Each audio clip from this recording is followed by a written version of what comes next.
Part 21 ng Mikris serye. Ano ang dapat malaman ng lahat? Sorry Mikoy, dapat malaman ito ni Krista. At Krista, sanay malaman mo itong ginawa ni Mikoy sa'yo. Yan ay sama-sama nating tutukan mamaya mga idol. Pero bago yan, intro muna tayo.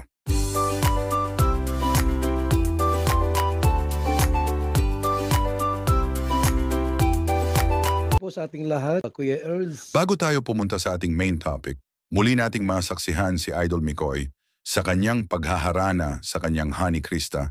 Kinakabahan ng binata, matagal kasing lumabas si Krista, kinantahan ni Mikoy si Krista ng buko. Ikaw ang buhay ko. Napakagandang kanta at syempre galing sa puso ito, walang masabi si Krista dito. Kaya ito ang maikling video clips na ito. So please watch this.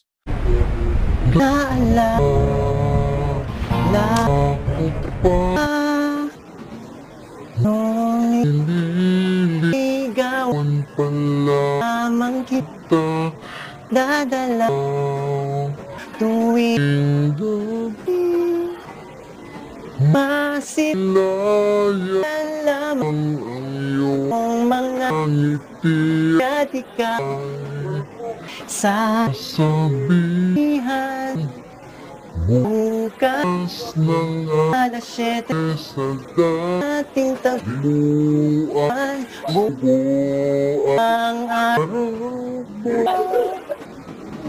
marinig ko lamang mga hinig mo hindi ko man alam kung nasaan ka wala man tayong komunikasyon maghihintay sa'yo buong magdamag dahil ikaw ang buhay ko.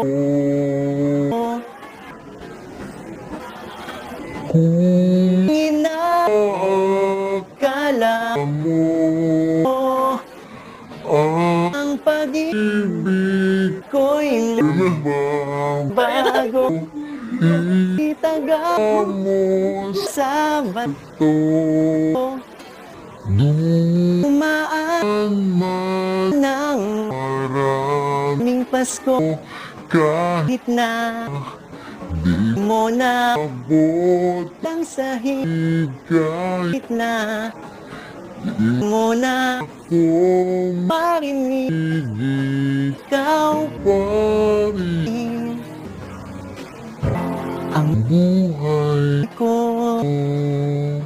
Mga idol, balik tayo sa topic. Grabe, kinakabahan ako sa mangyayari sa part 21 ng Mikris serye. Sanay huwag nyo itong palampasin mga idol. Malapit na. Dapat malaman ito ni Krista at sa lahat ng mga sumusuporta ng Mikris. Abangan. At kung nagustuhan nyo po ang ganitong klaseng reaction video, huwag sanang kalimutang mag-like, comment, share at subscribe at i-on ang notification bell for more updates. Hanggang dito lang po muna ang ating Kalingap Kuya. Here's latest update ngayong araw mga idol. Ingat kayo lagi to. God be all the glory.